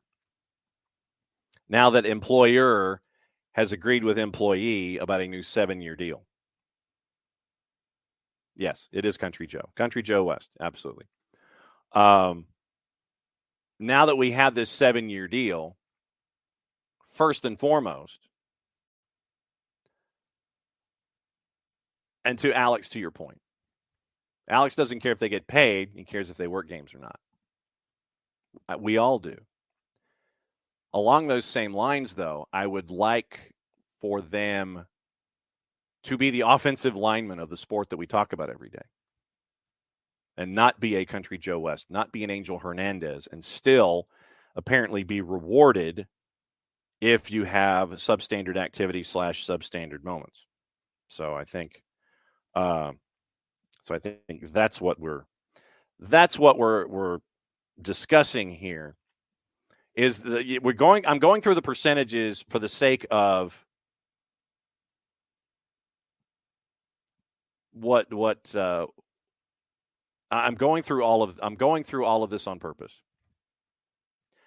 And the accountability discussion is going on in the Twitch pitch, and that for me is the larger point, is one of the larger points. It's great that they're getting an increase. The percentages, take the percentages aside, the actual raising of their worth, cool. Secondarily, once this gets agreed to 7 years in, how many years in before the PSRA sits there and goes, we want a new deal? Just asking.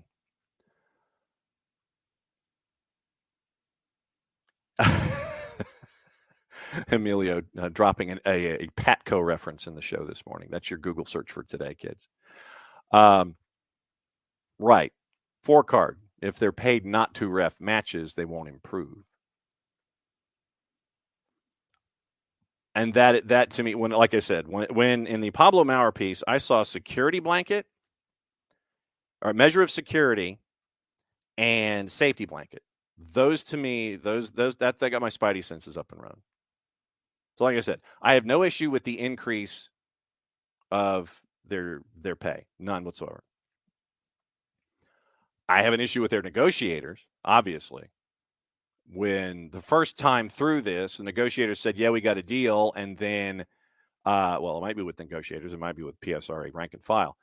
But on the PSRA side of things, when we initially had this discussion, the PSRA negotiators came out and said, we've got a deal.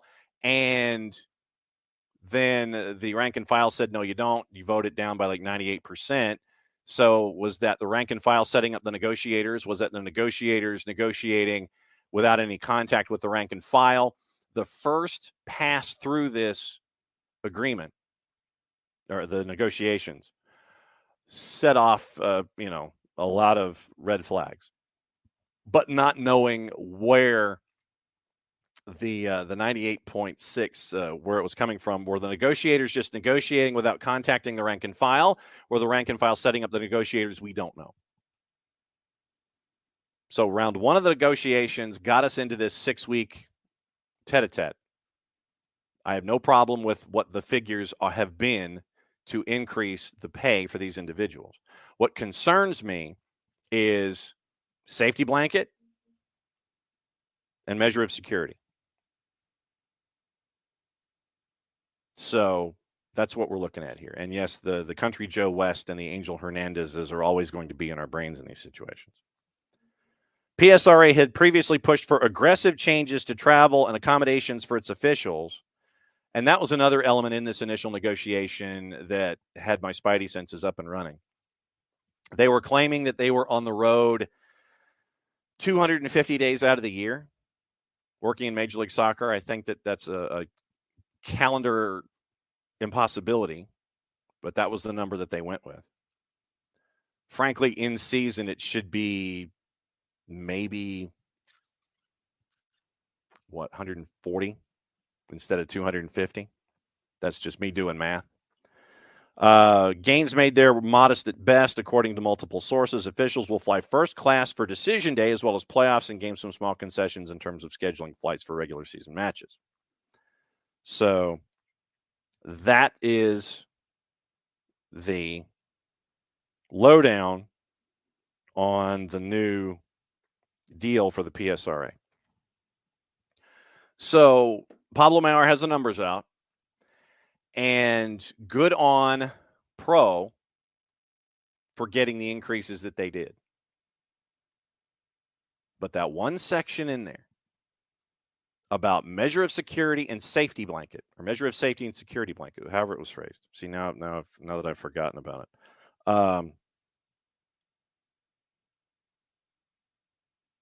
The section in the article, measure of security, safety blanket. That for me is what we have to keep an eye on. And as I have said, and I have maintained this entire time, I don't care who you are.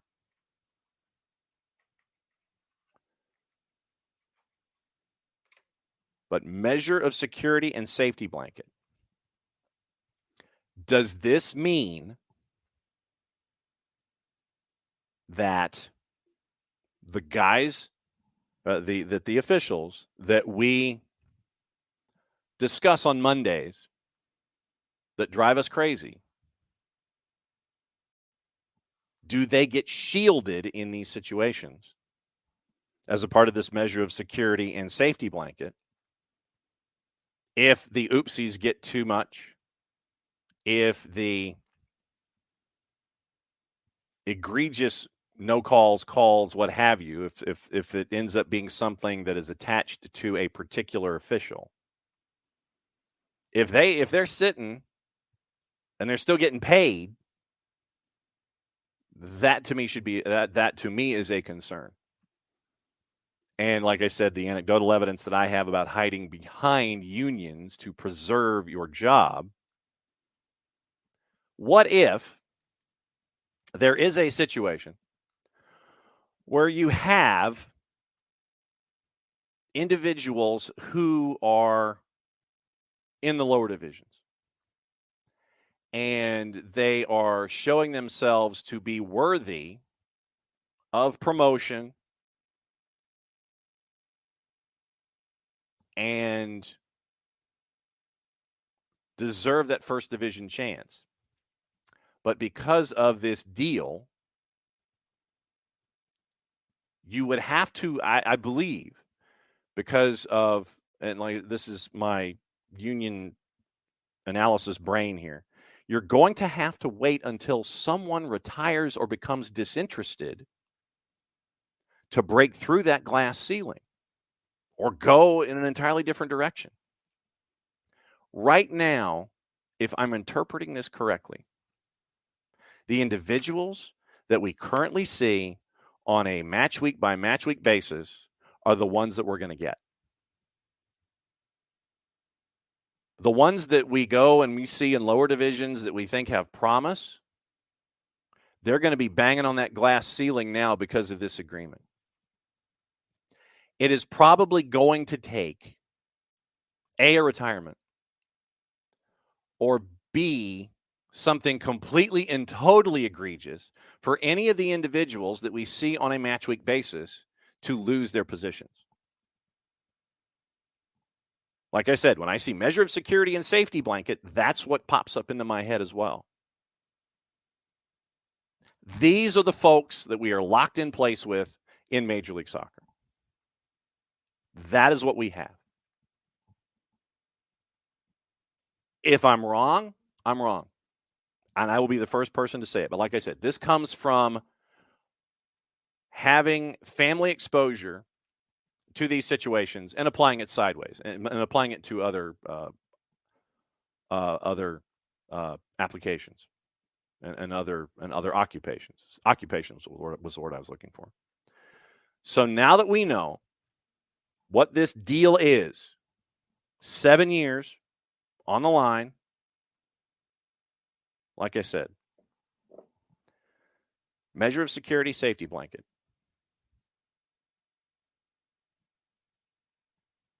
Keep an eye on those.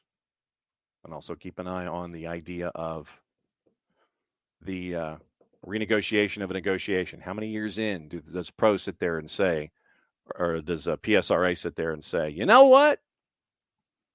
We've got a different batch of folks now. We need to renegotiate this. Don't know. But I do want to see how many years down this 7-year cycle we sit here and see the PSRA sit there and go, timeout. The game is different now. So, yeah, PSRA came out with their statement about 45 minutes ago, top of the hour, expressing their support and thanks. They extended their gratitude toward their legal advisors. Also thank mediators at the Federal Mediation and Conciliation Service for their exemplary assistance in the collective bargaining process. PSRA looks forward to building on this agreement in the coming years as the sport advances. So, so follow PSRA on your social medias at PSRA officials, lowercase o, just to lay everything out there for you. No, and Alex is no socialist, but Alex admits, he says, just funny how this deal is bad, but the one before was okay. What's our benchmark? Who here knows what the right pay structure is for refs? Right.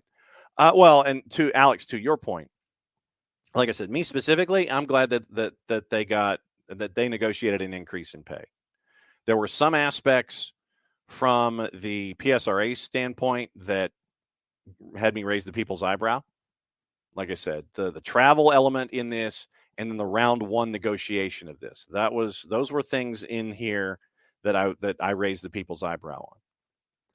And like I said, great that they got the increase that they got. That is not in dispute. But that one section in the article that discusses the game fees, and you still get them if you are injured early in the season. I get that. That's cool. That's fine. I get that. I understand it. Now, under the previous CBA, an injured ref would only be paid for the games they participated in. If they were injured early in the season, could not return, they'd miss out entirely on that income stream. I get that. That's protection. That is protection for you in your job. I understand that. I understand that had to be rolled into this. I completely do. But the notion of the individuals that we talk about all the calls, and I know it would take away a lot of the content sometimes on Mondays if we didn't have officials to discuss. But in this particular situation with these guys, this is supposedly the top of the top, according to the PSRA. These are the guys, and these are the men and women that are the best in the industry, and they're the ones that are being assigned to Major League Soccer here, Division I here in this country. But when I see measure of security and safety blanket, I have a return to my family life when I was growing up and was exposed to how unions worked in the 20th century. Like I said, I have not been around unions in the 21st century. And to Abby's point, it is equally about employer and employee. Like I said, now that employer is paying these increases, I know, don't look at the percentages, just look at the actual monies.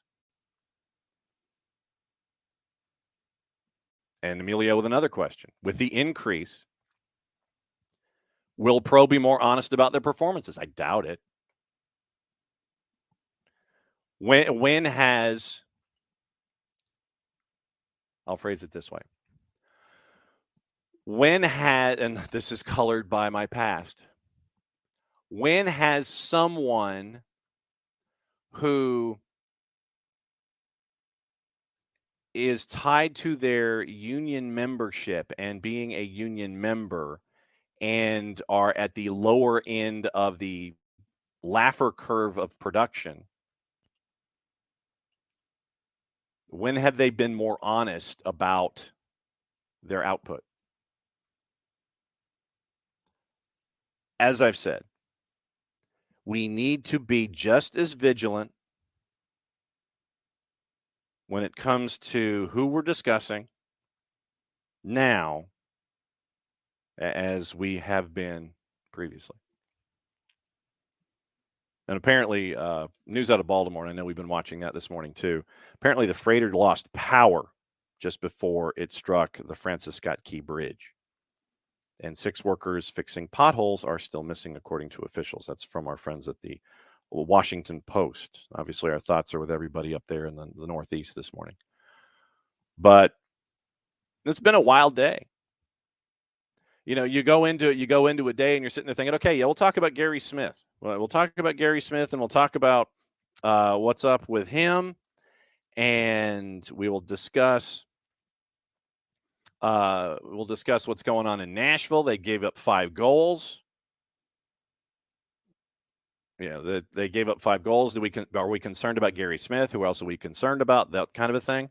Oh, and apparently Centennial Yards, it looks like it's going to have a 5,000 seat arena there as well. It's probably, man, if I am the G League, or if I'm the city of College Park separately, if it's got a 5,000 seat arena, that means that Tony Ressler wants to bring the College Park Skyhawks. I think that means that he wants to bring them closer to State Farm.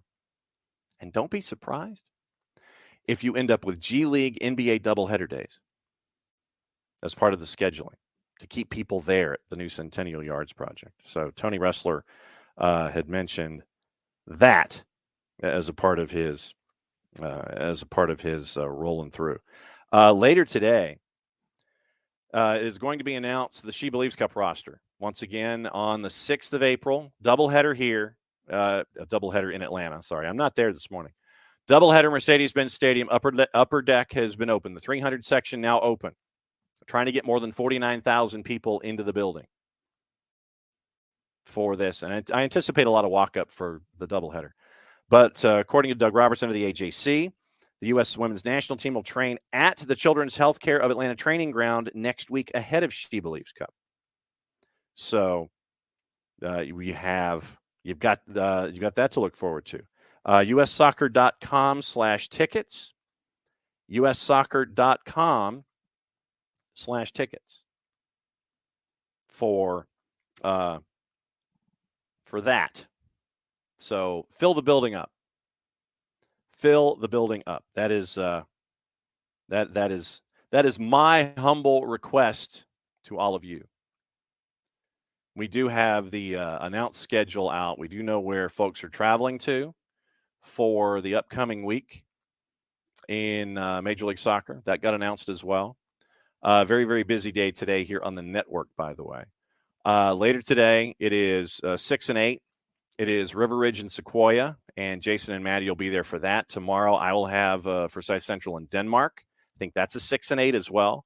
Thursday, it is Stars Mill and McIntosh. I think the three of us will all be there for that.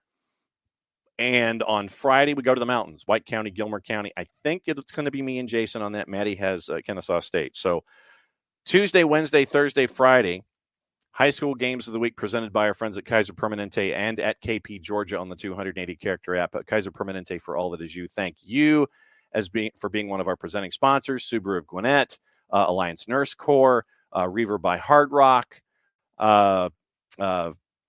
and the ones that I'm forgetting off the top of my head that I can't see in my promo reads. But thanks for being a part of everything. So tonight, Wednesday, Thursday, Friday, the high school sprint as we get ready for break for the first week of April and getting toward the end of region schedule. So very, very important matches tonight. They got slid to 6 and 8 tonight from 5:30 and 7:30 because of the region championship being on the line. So 6 o'clock, 8 o'clock, and then after the match at 8, Atlanta Soccer tonight. Jason will be at Sequoia for Atlanta Soccer tonight on 92.9 The Game. Announcers for match day 7.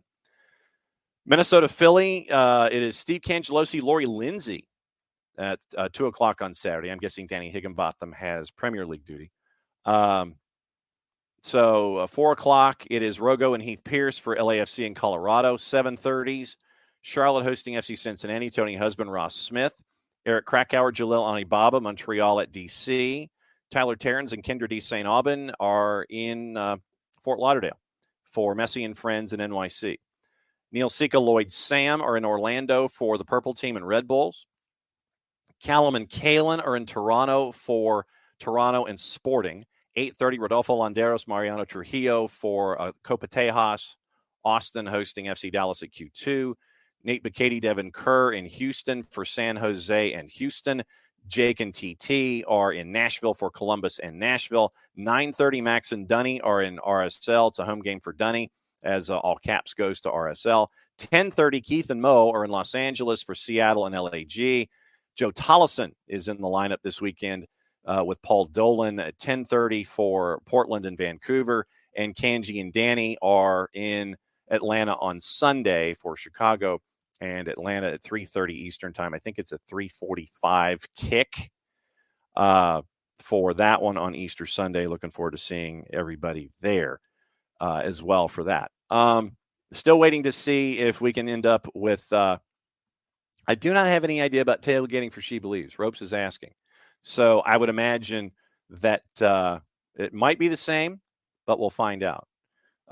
It would be the same locations for that kind of stuff. And it'll also be another opportunity for the 17s to embrace those who are coming into town to watch the USMNT and be a part of the doubleheader. So it could be a great tailgating experience, and it'll be a great time for our friends in the 17s to be shown internationally for the She Believes Cup. So women's national team training at Children's Healthcare of Atlanta Training Ground ahead of She Believes, getting ready for that one coming up in short order. Also on the board this morning, what did I miss? Because I'm trying to think of if I missed anything, but considering what's been going on this morning, I think we've been doing plenty.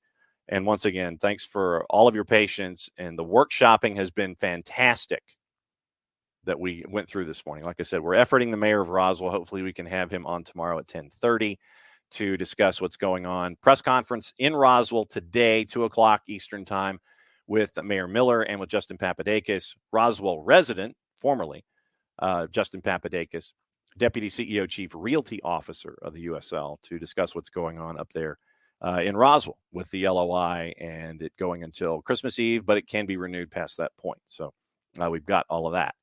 All right, gossip, rumor, and innuendo before we go. But yeah, thanks for being patient and workshopping all this kind of stuff, because I always have questions, and it's great to bounce the ideas off of you and have you guys have questions and, lay it all out there for us. All right, so gossip, rumor, and innuendo on another day of what's going on here with international duty. This is really the last day of international duty. and then everybody comes back. Atlanta United should have the six-pack back before the match on Sunday with Colorado. Manchester targeting Thomas Frank to take over from Eric Ten Hag at Old Trafford in the summer. Can't wait to hear what Drew Dickinson says about that. However, according to other reports, Sir Jim Ratcliffe and Ineos planning for Ten Hag to be in charge next season, developing a strategy to be able to move quickly should they decide to replace him. They're going to prioritize a deal for Michael Olise from Crystal Palace over Johan Bakayoko from PSV. Liverpool and Manchester City are also set to battle it out for Bakayoko. Spurs interested in completing a permanent deal for Timo Werner, but are in no rush to trigger the £14.5 million option to buy. Arsenal have matched the £51 million bonuses, plus bonuses offered Chelsea have made for Sporting Lisbon defender Ousmane Diomande. That is from the record via the three-letter paper. Take the information at your own peril. Villa midfielder Nicola Zaniolo wants to return to Italy from Galatasaray when his loan spell finishes at Villa. Erling Haaland is viewing the quarterfinal with Real Madrid as an opportunity to prove his credentials for a future move to the Spanish Giants. That's from AS. West Ham expected to have Said Benrahma seal a permanent move to Ligue 1 Lyon this summer. Villa and Everton interested in Barcelona midfielder Fermin Lopez, with the Toffees seeing a move fail to materialize back in January. Bayer Leverkusen among the top European clubs interested in signing Everton's U17 keeper Douglas Lukianchik this summer. Four-letter paper. Take the information at your own peril. Brighton's Roberto De Zerbi flattered by interest from Bayern, but he says he's in no rush to make a decision over his long-term future. Chelsea face penalties, including a points deduction or expulsion from the Premier League if they're found guilty of breaching spending rules under Roman Abramovich's ownership. That's from The Guardian. That's requested reading of the day. Nottingham Forest has said that they are appealing the 4-point penalty, by the way, for violations of PSR. Liverpool is and rival Manchester United are in the race for Chiesa from Juve. Liverpool's Fenway Sports Group and new football chief Michael Edwards exploring a deal to purchase Toulouse in Ligue 1. Manchester United decided against making Sofiane Amrabat's move from Fiorentina permanent. AC Milan are monitoring. Barcelona will seek to extend the loan of Portuguese fullback João Cancelo for another year because, remember, lies were told, according to Cancelo yesterday in The Guardian. Barcelona also interested in signing former Manchester City midfielder Alex Garcia from Girona after failing to agree to a deal for the Spaniard in January. Raheem Sterling has played a key role in setting up a trial at Chelsea for 18-year-old Nigerian striker Hafiz Umar Ibrahim. Everton interested in signing Arsenal's 18-year-old Welsh forward Omari Benjamin, and LAFC have reportedly sent AC Milan Olivier Giroud a formal contract proposal to join the MLS club as a free agent when his contract runs out after this season. That is from our friend Fabrizio Romano. Hugo Lloris is also the one who is with the megaphone, apparently, according to Romano, pushing for his friend Giroud to join him in Major League Soccer. Giroud has received higher proposals from other clubs, taking his time to decide, but according to Romano, LAFC are favorites. So the roster did just come out. I was kind of waiting. It was 11 o'clock. Okay, cool. USWNT. So the roster is now out for She Believes as of 3 minutes ago. And, okay, so it's out. And we click on the article. Twyla Kilgore has named the 23 players. Mal Swanson, Katerina Macario return after long absences due to injuries. Ava Gaetino and Ajax midfielder Lily Johannes in their first senior call-ups. Very, very cool there as well. So, your roster. 3 keepers, Jane Campbell, Casey Murphy, Alyssa Nair. Defenders, Abby Dahlkemper, Crystal Dunn, Tierna Davidson, Emily Fox. Ava Gaetino, Naomi Girma, Casey Kruger, Jenna Neiswanger. Midfielders, Corbin Albert, Sam Coffey, Lindsay Horan, Olivia Moultrie, Emily Sonnet, and Lily Johannes. Forward 6 up top, including Katerina Macario, Alex Morgan, Trinity Rodman, Jaden Shaw, Sophia Smith, Mal Swanson. So there you go. The 2 matches, number 4 versus number 7 at 12:30.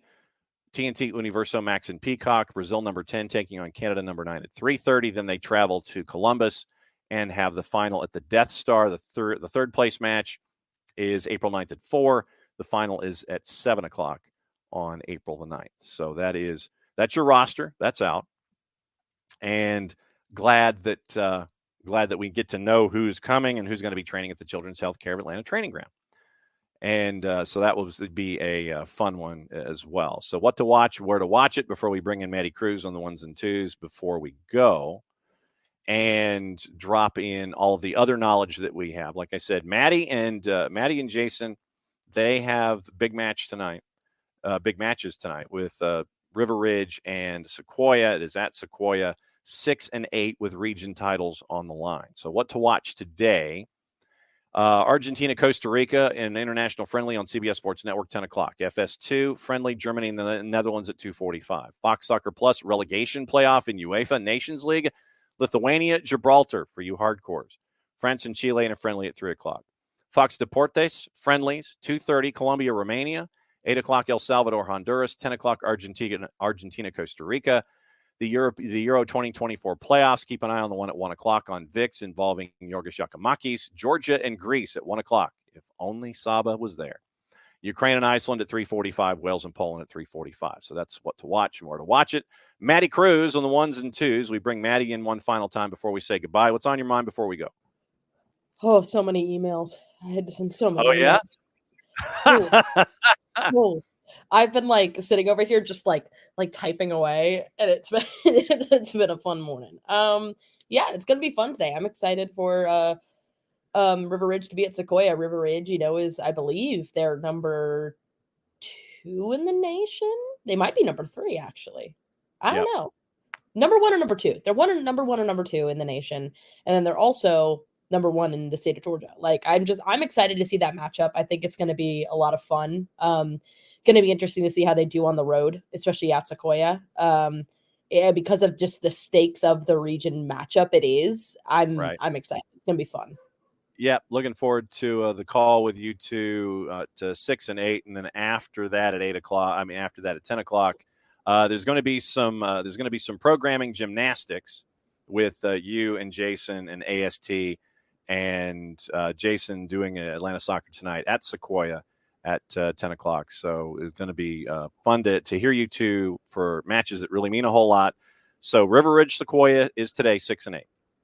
I'm at Denmark for Forsyth Central and Denmark tomorrow, 6 and 8. Thursday, it is Stars Mill and McIntosh. That one's going to be a knockdown drag out on both sides, as it traditionally is. Two rivals will be all down there for that one. I think that one's 5:30, 7:30. And then Jason and I think, are in the mountains on Friday for White County, Gilmer County. Soccerdownhere.mixlr.com. Soccerdownhere.mixlr, MIXLR.com. Like I said, so many emails with Maddie. Maddie's been trying to track down folks in Tampa. She's been trying to track down folks in Roswell. Hopefully tomorrow, we got Tyler Pilgrim joining us at 9:15. That 10 o'clock window with Dylan Butler. We'll see if the busiest man in the Northeast can drop by. Shooting for 10:30 to have the mayor of Roswell tomorrow morning. And then, obviously, following up with USL at some point. Remember, 2 o'clock, City Hall, Roswell, is the announcement and the Q&A for Mayor Miller and for Justin Papadakis about what's going on with this LOI until Christmas Eve, which can be renewed for another 9 months. And so because of what we talked about also, Thursday, Jason's on at 9:30. Kaylor Hodges and our friends from the USL show will be on to discuss at 10 o'clock. And then at 10:30, Nico Moreno will be joining us. And then Friday, Beyond Goals and Weekend Whip Around, patent pending, trademark coming sooner, hopefully, rather than later.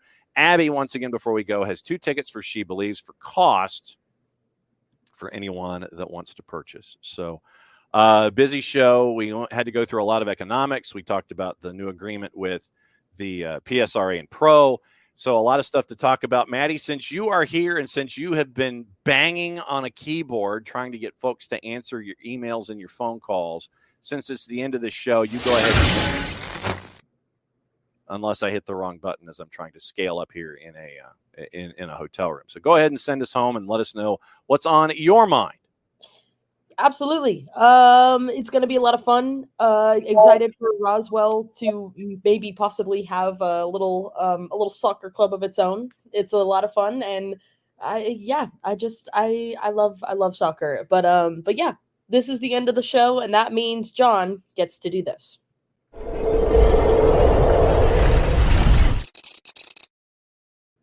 See, I hit it, but then I hit it again.